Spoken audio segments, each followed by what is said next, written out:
We are back. This is Midnight in the Desert. I'm your host, Dave Shrader. Joining us for the final hour this evening, Andrew John Bell is with us. Up very early over in England, so we appreciate you getting up and spending some time with us here. I appreciate the offer of being a guest on your show, Dave. Thank you for inviting me. Great. Is it England? Where? Right. You're in. Is it Durham, England? Is that what I read in the biography? Yes, yeah, it's in the northeast of England. It's almost 7 a.m. here. Well, welcome to a new day for you, and for those of you getting ready to fall asleep, we'll leave you with some haunting tales. The Skipton haunting, Curse of the Red Ribbon Witch. What a fascinating topic. Give us a little bit of background on this story, if you wouldn't mind. Sure. How it began was... it was back in 2016. My wife and I, we were struggling with finances, and we decided to take the plunge and move home to try and save some money. So, and a deal came up which we couldn't refuse, really. It was an address about 10-minute walk away from where we used to live, and the rent was cheaper. It was in an area that was notorious, for antisocial behaviour and whatnot, but we thought we'd still give it a try. And at the time, our daughter was 4 years old, and all we wanted to do was, give her a better chance in life. So we had extra money to, get her things that we'd love to get her, like nice clothes and things. So we moved into this address on Skipton Close in Newton Aycliffe, the town where I'm still living now. And at first, nothing seemed really out of the ordinary. Apart from as soon as we walked in the house, there was a really pungent smell in the kitchen. And the only way to describe it would be sort of like rotten meat, mixed with sulphur. But we kind of just dismissed it at first. We were saying, my wife and I, that the house hadn't been lived in for a few months, so, you're going to have teething problems. Well, now hold on a second. I've been in houses that have been abandoned for a while, and they'll smell moldy, they'll smell dusty, they'll smell musty, but if it starts smelling like rotting meat, I think there might be a problem here. What, a dead animal, a carcass, a body in the basement, that would have been running through my mind more than just, oh, well, it's an old place and it's been closed up for a while. Yeah, we were very naive, put it that way.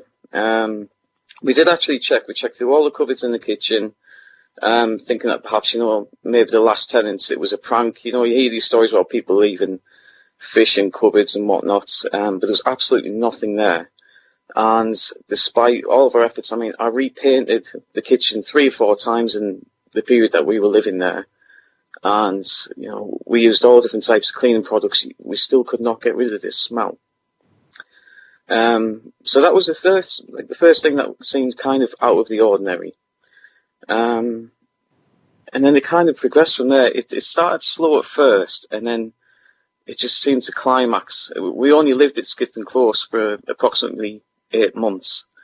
But during that time, things progressed very, very quick. Like I said, apart from the smell in the kitchen, we'd sometimes see shadows moving across the upper landing. The house itself is quite small. It only had 3 bedrooms. And if you came out of the kitchen, the stairs were literally there right in front of you. And it would be one of those things. It started off where if you were in the kitchen, making lunch or whatever, you'd see a shadow fleeting past you in the corner of your eye. But again, my wife and I, we just kind of passed it off, because, I don't know, stress from work, lack of sleep. Did you maybe not have much of a belief in the paranormal as well? That might help our listeners understand a little bit more of your just, summarial, disavowing of what was going on. Yes, yeah, I'll clarify. Disavowing it, yeah. Yeah. Prior to living at Skipton Close, we'd never really encountered anything paranormal before. When I was younger, around the same age my daughter is now, which was about 7, I used to have very vivid nightmares, and sometimes see people in my bedroom, and have a lot of deja vu. But as I grew older, that kind of died away, and I never really thought about it again. Which links into my eldest daughter. This is where the paranormal things really started to heat up. So my daughter, I'm going to call her Lucy, just to protect her identity. I did fine. this with the book as well, yeah. So Lucy she started to play with an imaginary friend, which again, my wife and I didn't think was out of the ordinary. Kids have imaginary friends. And one day I was upstairs in my bedroom getting ready for work, because I work in a care home. So it was quite early on in the morning. And I heard Lucy singing away to herself, as she always did, or she still does now. And the thing, she was singing the family finger song. And towards the end, I heard another voice singing along with her. And it sounded like an elderly woman being strangled. So, obviously concerned, I ran into her bedroom. And Lucy was stood upright, and she had a fearful expression on her face, pointing towards the corner of the bedroom, saying that the nasty woman was being mean to her. So I tried to console her as best I could, and at the time I didn't really mention anything to my wife, because she was really skeptical about the paranormal back then, so I didn't want her thinking I'd gone crazy. But then this happened again, and I could hear, it was a few days afterwards, and Lucy's playing in the bedroom, and I could hear giggling, but it wasn't just her giggling, it sounded like another child in the room. So as I entered the bedroom, I said, "Oh, who are you playing with?" And she said, "You're not allowed to know her name, it's a big secret." And then her face felt fearful again, and she points to the corner saying, "Daddy, the nasty woman's back." So I got my daughter, we got out of the room, went downstairs, and as we're going down the stairs, there was an almighty bang in my daughter's bedroom. And at the time, we had a photograph of myself and my daughter, and it had fallen onto the floor. So, again, I kind of dismissed it. I thought, well, maybe I knocked it as I was going out. But bearing in mind, the photograph was nowhere near the door. And that's when the nightmare started, which was the worst part of the haunting, if I'm going to be honest. My wife didn't particularly sense anything. She wasn't really affected by what was going on until towards the end. What would happen is my daughter and I would wake up at around exactly the same time every night at about 3:14, 3:15 a.m. She'd be screaming, and I'd wake up in a cold sweat. And my little girl would mention that she'd seen the nasty woman. The first nightmare I had, it's different from your regular dreams. When I had these nightmares, it felt so vivid. You know, I could feel everything around me. I could smell. I could feel the emotions going on. And when my little girl was talking about this nasty woman, it kind of correlated to the same nightmare I had. The first nightmare, I was standing outside our old address. It was middle of the night. It was dark, and as I'm looking around, wondering why I'm standing there, all my family and friends, even work colleagues, started to circle around me. But no one would look at me and no one would talk to me. And the next thing I know is they were attacking me. You know, they had knives, they had hammers and axes. And as they were attacking me, I can feel each wound. I can still picture it now as I'm talking about it. And it got to a point when I'm being attacked, I'm on the floor in the middle of the road. And within the crowd, I can see a woman in a white dress. She's got dark, long hair, and she looks absolutely stunning.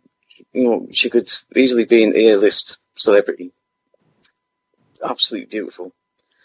But as she's walking through the crowd, her features start to change. Her eyes sink back, so all you can see is the sockets. And she's taunting saying words to me, and I couldn't work out the language at first. But as time grew on, it sounded very similar to Latin. I mean, I'm not fluent in Latin whatsoever. But, it's like if somebody was talking in French to you, you could relate to, the French. Right.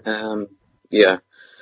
And at the end of the dream, she would suddenly appear right in front of me, pin me down, and scream in my face. And her face, at this point, like I said, her eyes were all sunken back, but her skin was sort of rotten away, and her hair was wet, as if she'd been submerged in water. So that was the first dream. And like I said, my little girl, when it was difficult for her to talk about the nightmare she was having, but she'd say that the nasty woman was trying to hurt her. But the difference being that my daughter would say that the little girl would help her and scare off the nasty woman. So as time moved on, like I said, this wasn't an everyday occurrence, but it was becoming harder to fall asleep because you're just waiting for the next thing to happen. More strange things started to happen around the house. Our TV would play up, our radio would play up. It would just, when you're watching them or listening to them, they would just start to flicker and not work correctly. I began to get scratch marks across my body, usually on my forearms, right on the back of my neck. And the scratches would burn and be really itchy. The ones on the back of my neck, my wife would actually point out that there'd be 3 red lines. And in hindsight now, I understand now that that's pretty much a sign of a demonic entity. But at the time, like I said, we were quite skeptical. And my wife started to have fainting episodes. She would just faint for no reason whatsoever. She went to the doctors, and they couldn't find anything wrong with her. So, going back to the nightmares, it was a bit like watching a movie playing out scene by scene. And it would start out, they would always start the same. I'd be standing in the middle of some old marshes in the dead of night, and it'd be really foggy. And straight away I knew something wasn't right. There was a threat there. And this woman would appear. The woman she would always wear this white dress, and she'd have a red ribbon around her waist or on her hand. And as soon as she would appear, she'd be quite a distance away. So at first I'd feel safe, but then she would suddenly appear closer without even walking. And the closer she got to me, her beautiful features would fade away to reveal this terrifying vision. It's almost like that scene from The Shining, with Jack Nicholson finding the beautiful naked woman in the bathtub, and then she would reveal herself to be this hideous crone.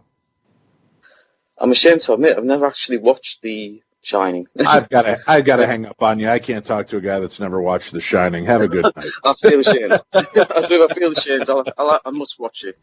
Yeah. That was the thing. I mean, it's still I found it quite difficult even writing the book about it because of how harrowing the experience was. So as I'm talking, I do apologise if I'm stuttering a bit because as I'm recalling certain images, it's terrifying if you've ever been through it. It's right. Yeah. So it always started the same in these marshlands. And it would literally be the first couple of months of nightmares was her chasing me through the marshlands. As soon as she'd, grabbed me, she'd try to strangle me, or drown me in the marshland waters. And I'd wake up feeling as if I was drowning. I could feel like a burning sensation around my throat. And at the time, I mean, my wife and I were very close, but I didn't dare mention anything to her in case she thought I was going absolutely crazy. But even my wife was commenting how myself and my daughter would be waking up exactly the same time every night, talking about, this woman. So just to focus on the experience I had first, like I said, it was a bit like a movie playing out. As time moved on, I did the wrong thing. In the dreams, I was trying to confront this woman. And the more I confronted her, thinking I was being brave, the worse the punishment would be. You know, the drowning would last longer, the strangling sensation would last longer, and I'd never be able to fight back. It was as if I was paralyzed to the spot.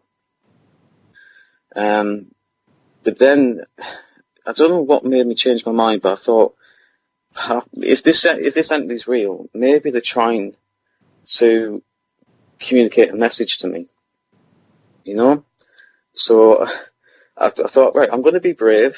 If it happens again, because this is the thing, in the nightmares, I had quite a conscious level of thought. I could sort of control. It's not like usual dreams where, you know, you just go along with it. In these dreams, I could kind of focus on what I wanted to say and what I wanted to do. And I started to, in a strange way, feel kind of sorry for her, because I had a feeling that, you know, something bad had happened to this character, to this woman. So the first kind of dreams where she was running, I remember that she started to run towards me, and I didn't run away. And it was absolutely terrifying, because obviously she's coming straight towards me at breakneck speed. And I remember saying to her, show me, what do you want me to know? Can I help you?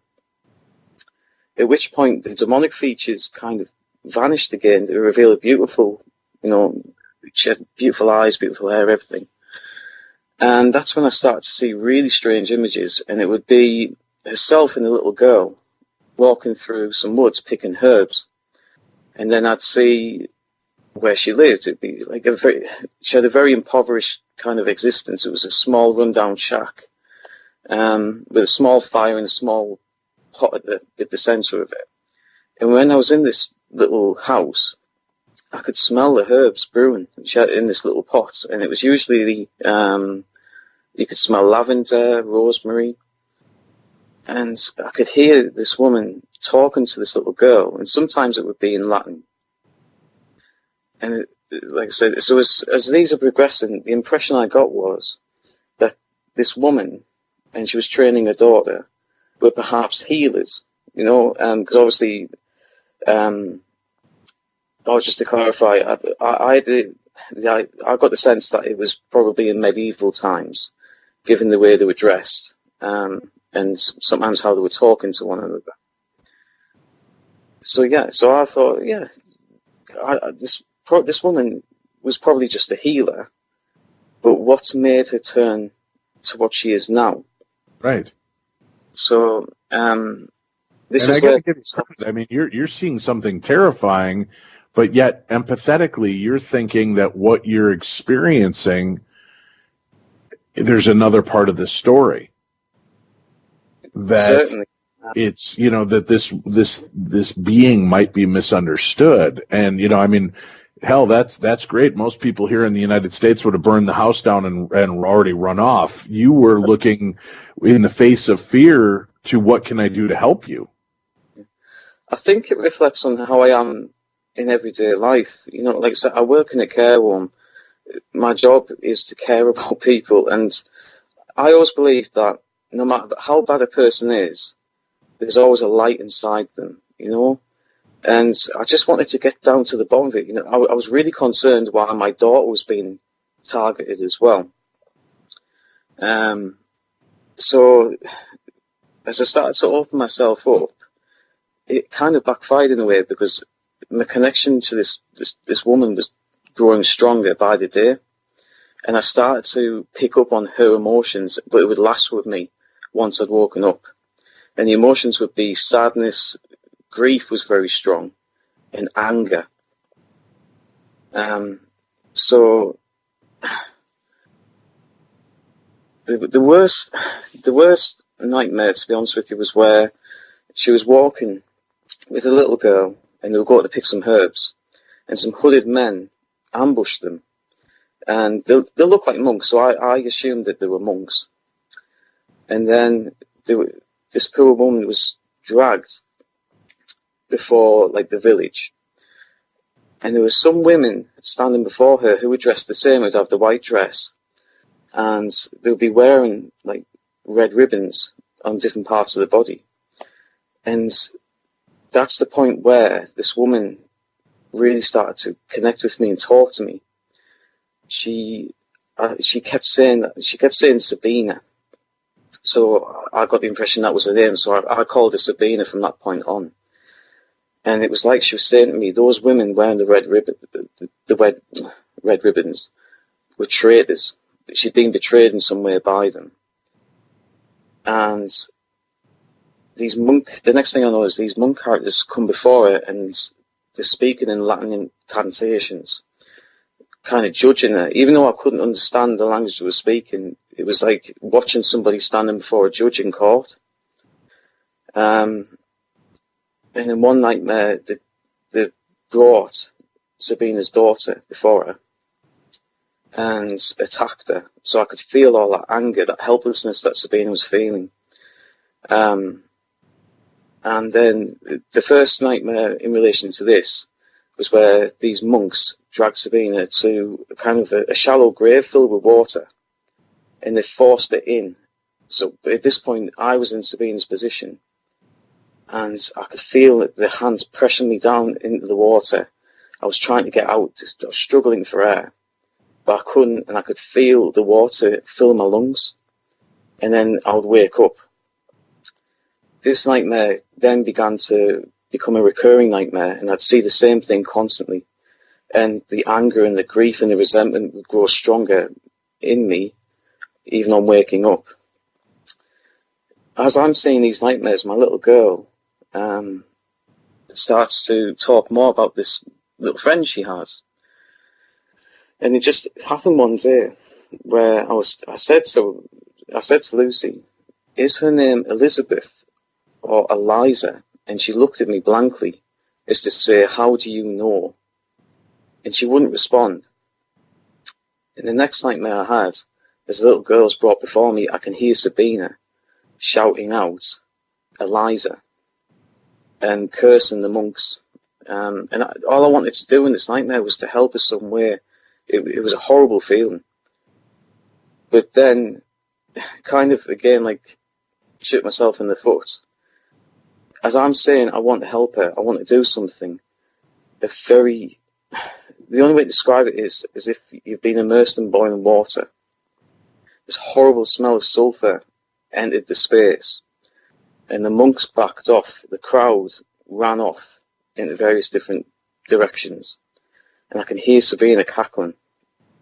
As I turn around to see what's going on, I see her demonic features, and standing behind her it's one of the worst things. You couldn't even imagine it in your worst nightmares.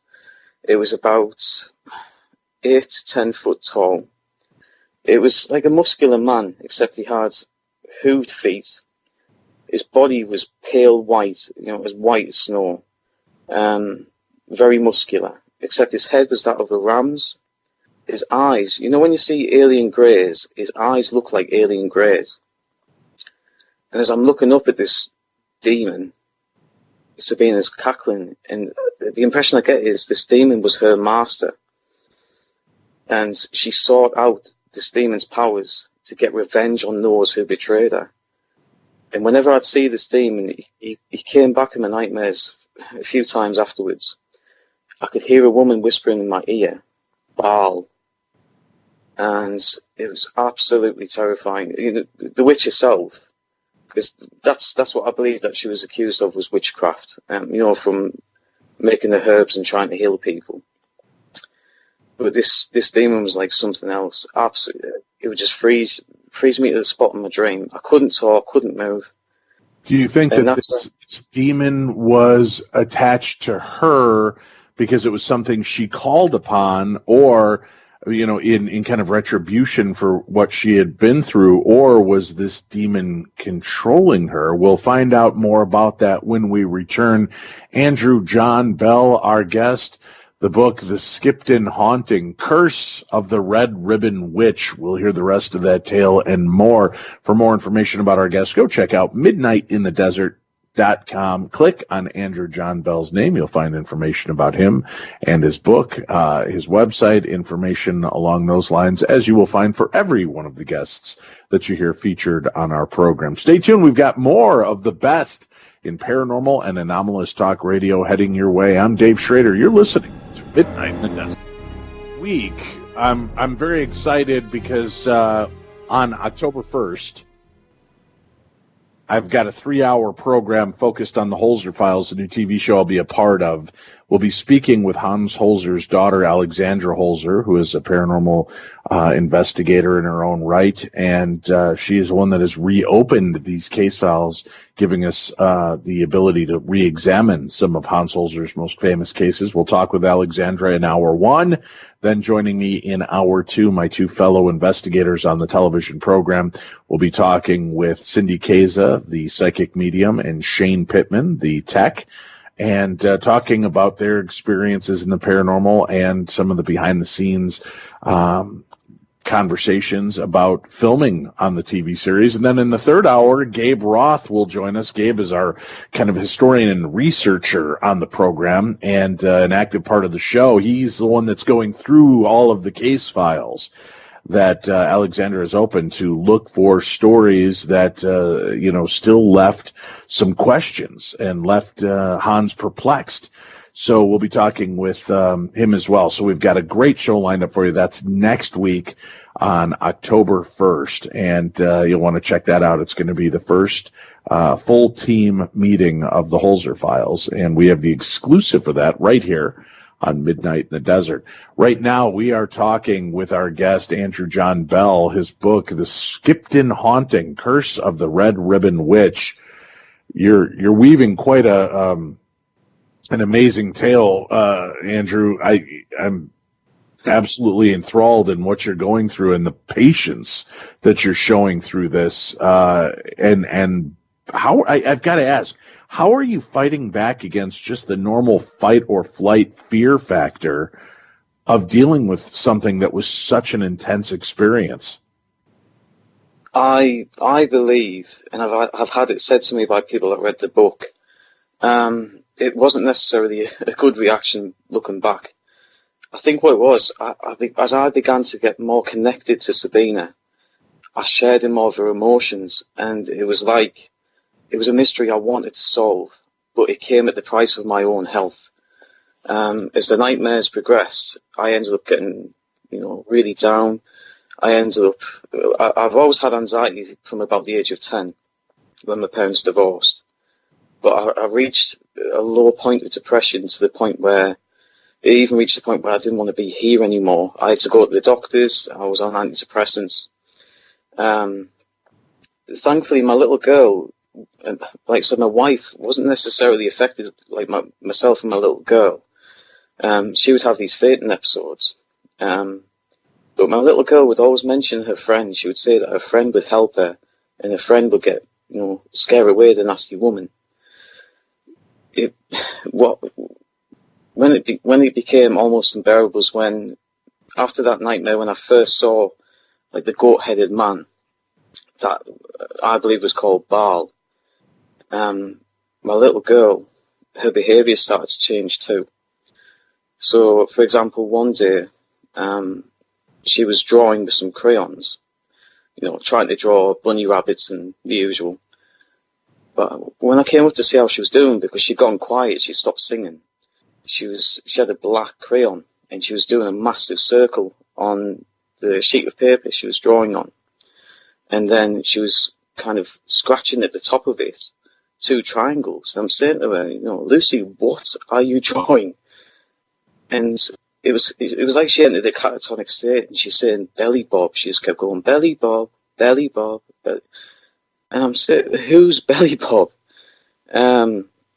So I took the piece of paper away from it, and I distracted her.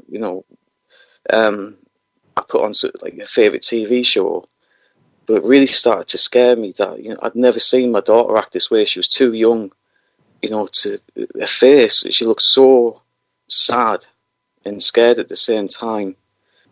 And that's when the nightmares, they were kind of reaching the climax. So the next series of nightmares involved me seeing Sabina, whereas before I was actually her. I could feel what she was going through, and I could see her knelt in the marshes before these monks and kind of the crowd.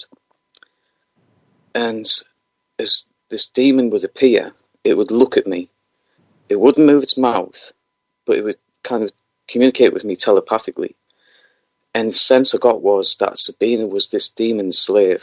She kind of sold herself to it because she wanted revenge, which made me pity Sabina more. All I kept thinking was, she wasn't a bad person. She was trying to heal people. She's been betrayed by those she was closest to, who I assumed, were the women wearing the ribbons themselves. And this demon would kind of taunt Sabina, and she'd look frightened looking at it, and then she'd look at me. So then it entered my mind where I'm saying, you're trapped with this demon. If you could break away from it, maybe you could be with your daughter. Because at this point, I came across the daughter sort of in a flashback scene, but I'd never been able to talk to her like my little girl could. So I'm trying to talk to Sabina, and I'm saying, all you want is Eliza. And as I said, I'm guessing it was her daughter's name, she went into a fury with me, and she lunged at me. She was scratching at my face, as if to say, who are you? How dare you know my daughter's name and speak about her? And I woke up that day and I had scratches across my face. But I still wanted to solve whatever was going on. There was a part of me that was saying, this poor woman is being betrayed. She sold her soul to the devil. There must be a way to put this right. And that's when I'd start to see Baal more often. And going back to the drawing that my little girl made, it kind of became clear what was going on in one of the nightmares. And what it was, I dreamt that I was kind of in a dark room. I couldn't see anything but my wife and my little girl. And then Sabina appeared with her daughter. And then I could hear this. It's kind of like, when you hear a bull grunting as it's about to charge. I could hear that from behind. And as I turned around, it was this tall, goat-headed demon. And it started to laugh. And it was walking towards my daughter. And I was trying to run towards Lucy to protect her. But I couldn't. I was paralysed. And it started to repeat what she was saying. Belly bob, belly bob. But as it's saying it, it changed it to Beelzebub. Beelzebub. Oh, jeez. And that's when it hit. Oh my, gracious me, it makes sense. What my daughter was trying to say, because obviously being such a young age, she couldn't possibly, she might not have been able to pronounce it. And it started to speak in Latin, and it announced itself to be Beelzebub. And at that point, I thought, what am I dealing with here? I've gotten in too deep. Me trying to be, I don't know, empathetic, trying to be nice, in trying to help this witch break free from her connection to this demon.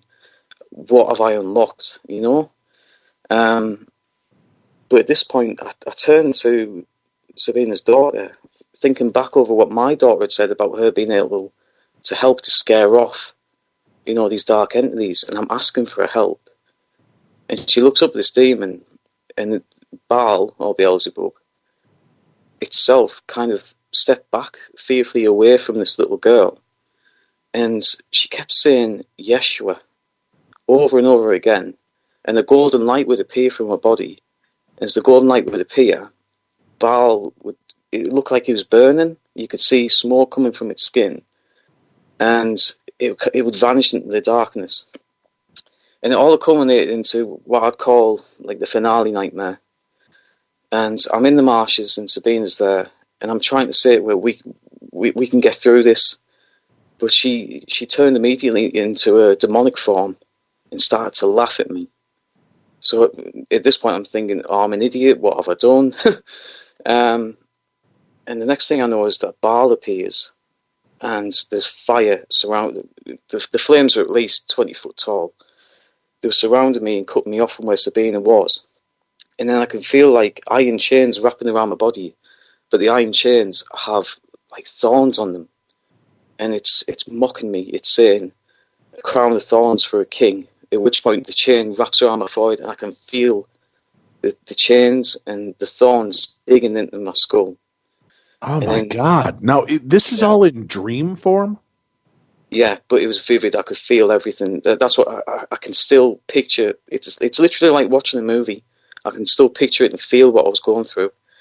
And this demon being a lot. I mean, I'm only 5'6", so it was a great deal taller than me. With the chains, it pulled me up and held me over the fire, and I could feel my body burning. You know, I could smell it. It was like burnt pork. And the sheer agony, I could just feel everything. And as I'm looking across, I can see Sabina walking to my wife and my little girl. I'm calling out for Eliza. I'm begging Eliza for help, to help me like she helped my little girl. And as Sabina just about reaches my daughter, I'm starting to panic, thinking, what's she going to do? You know, this beautiful golden light emits from Eliza, and she starts to attack the demon. So at which point the Baal throws me into the marsh and the waters, and I can feel, you know, when you see hot metal hitting cold water, that steam, I could feel that impact on my body. And I'm kind of watching on, semi-conscious. But it got to a point where Eliza was losing the battle. They were kind of throwing Latin incantations at one another. But then Baal released this smoke from its body, which like wrapped around Eliza's throat, pulled her up into the air, so that she was higher than even itself. I'd say about 15, 20 foot. And it started to choke her. At which point my wife is looking to Sabina, saying, "That's your child. Why aren't you fighting? Why aren't you doing anything?" And Sabina's kind of looking between Baal and her daughter. They were about 20 foot apart, about 15 yards there. And then just suddenly she tears the ribbon from her waist, and the ribbon goes into the flames that are surrounding us, and Baal, its entire body just sets alight. And I can see it burning down through its muscle to its bone, and then the ashes just floated off into the night sky. At this point, my wife and my little girl come over to me, and they try to remove the chains from around my body, but they're too hot. And then I see Eliza walking towards me, and she's looking back at Sabina.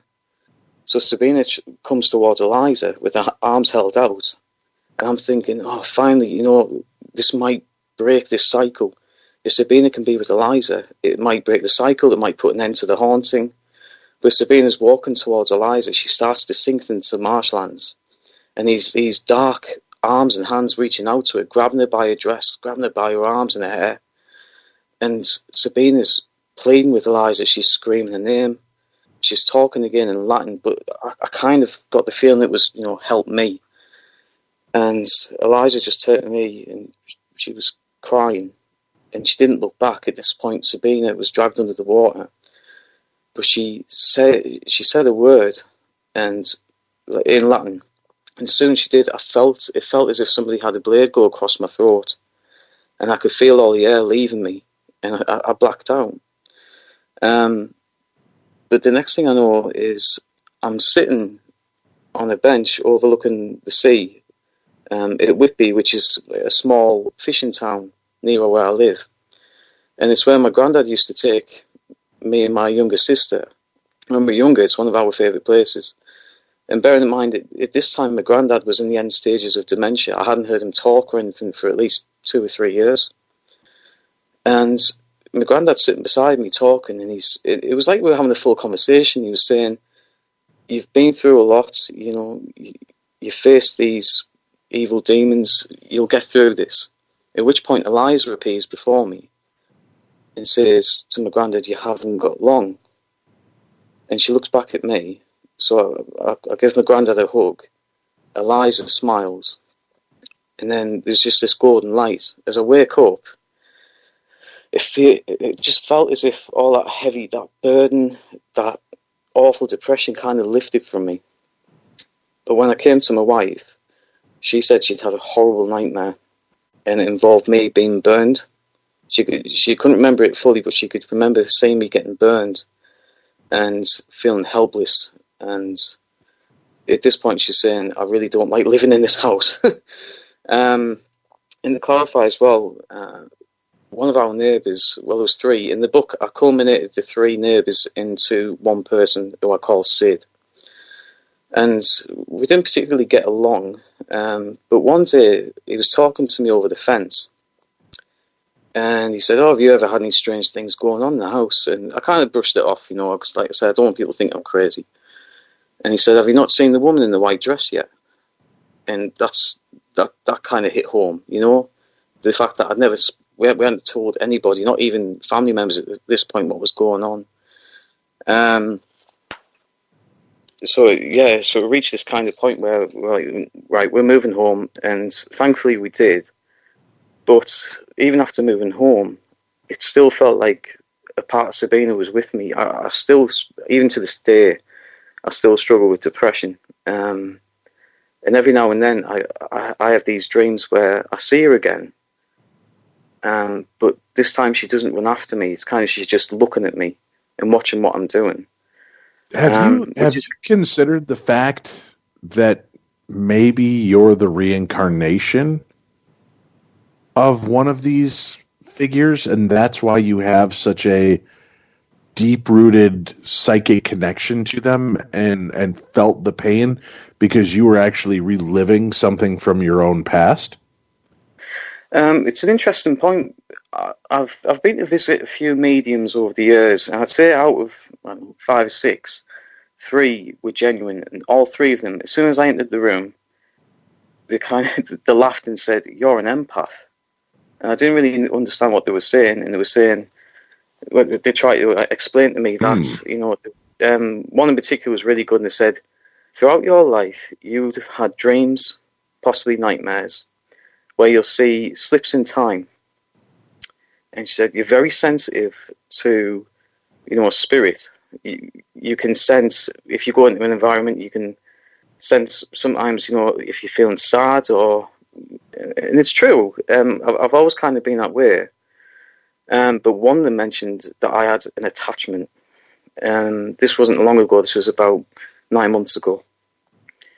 And I'm thinking perhaps it's Sabina. So I asked, and I said, "Is this attachment a female spirit?"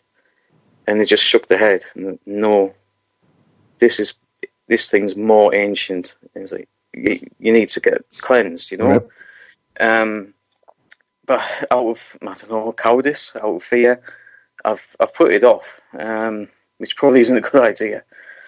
But this going back to Baal, the goat-headed figure, when I was talking to my mother about what my family had been through at Skipton, this was when I'm writing the book. She said, "Well, can you not remember the nightmare that you had when you were younger?" Now, a year before my parents divorced, I would have been 9 years old, and I woke up one night terrified. The dream I had, I was in my bedroom, and there was the street outside was just aflame. Everything was on fire. So I get out of bed, and I'm running downstairs. After checking my parents' bedroom, they're not there. As I'm going down the stairs, on one side of the staircase is my mother's side of the family. On the other is my father's side of the family. As I enter the living room, my dad's standing against one wall, and my mother and my little sister against the other.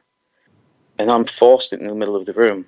And as I look out the window, I see this goat-headed figure. And it chews, at which point the ground beneath me starts to crack open, and I lunge towards my mum. And it wasn't long after that's when I found out that my parents were divorcing, and ultimately I went to live with my mother and sister. So I have seen this demonic entity before, and that's what got me thinking when this medium said you've got an attachment, that perhaps it's something that's been with me since childhood. I mean, the haunting itself, it skipped, and I still believe it was a mixture. I think there's residual energy there. But at the same time, there's also active energy as well. From how I was getting scratched, there'd be scratches on the walls, the smells, which made me believe, there could be residual. Because the sense I got was where the smell was in the kitchen, I kept thinking that's where Sabina was drowned. Now, interestingly, when I released the book last year, I was invited onto a local radio station in Newton Aycliffe, just to discuss, what we went through, like I am with yourself now. And there's some very interesting calls and feedback came from that. It turned out the town itself where I live is quite new. It was only established in the 1950s after World War II. But it turns out in medieval times that there were actually two witches' covens. There was one on the outskirts of town and one directly in the area where Skipton Close is. There also was a monastery which was a little bit further away from Skipton Close. So as I'm talking about these monks and, a possible gathering of witches, but I believe Sabina was a white witch that turned bad. It was interesting to find out that, there's these covens and there's the monastery, so it kind of ties in. It was quite an eye opener. So you believe that you were haunted by these witches from the past? Now you said you only stayed in that house for 8 months. Was it because of the haunting, or was it other reasons? The haunting had a huge impact. Like I said, at the time, we didn't particularly get along with our neighbours. This is the other strange thing. Like during the night, I'd hear bangs on the walls and scratches behind where myself and my wife were sleeping. And I confronted my neighbour one day about it, and he said to me, with a shocked expression, he said, "Well, it's you guys making the bangs and the scratches." And he invited me into the house and he said, "None of us are in that bedroom." So he took me up to the bedroom that was opposite where my wife and I slept, and it was full of boxes. You couldn't actually get to the wall. So it was so strange. But like I said, the impact it had on my health, for one thing, how I became really depressed. I lost a lot of weight as well.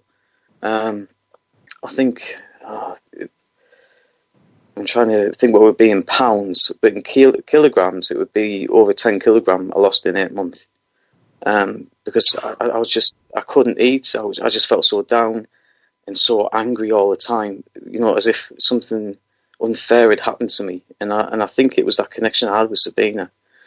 And it was one of the reasons, in a way, how the book came about was I already started to venture into writing, as a hobby. And close family and friends who knew about the haunting said, "Well, why don't you write about it, And I found it difficult at first. That's why when you read the book, I used an alias name. I call myself John Davidson in the book, because it was easier to talk about it in third person than to relive it, Right. Talking about as if it was me. But it was still hard. So that's how the book came to be. Yeah. We have about a minute and a half left. Did anything follow you once you did move on? I still see images of Sabina now and then in my nightmares and whatnot, but nothing like it used to be. I still think there's an attachment there. But overall, to summarise, I believe the haunting that we went through, it was residual. I think it started off as a time slip. When I've looked into things, I've read about these time slips where you see what went on in the past. I think there was this time slip, but I entered into it and connected to this witch, this Sabina, which in hindsight wasn't the best idea I ever had. Right, but it happened. You made that connection, and it became a part of you for a while. Well, I'm glad it settled down, and thank you for sharing your story and coming on. Again, The Skipton Haunting, Curse of the Red Ribbon Witch is the name of the book. Andrew John Bell, the author and experiencer. Andrew, thank you for being here this evening. Well, thank you for inviting me on, David. Thanks very much. It's been a pleasure, and I hope you've all enjoyed the program as much as I have. Tomorrow we'll be back. Dr. Jeffrey Cripple, Epiphanies of the Mind, and Bishop James Cloud, Walking with Ghosts. That's right here on the best in Anomalous Talk Radio. You're listening to Midnight in the Desert. Honey, I'm coming home.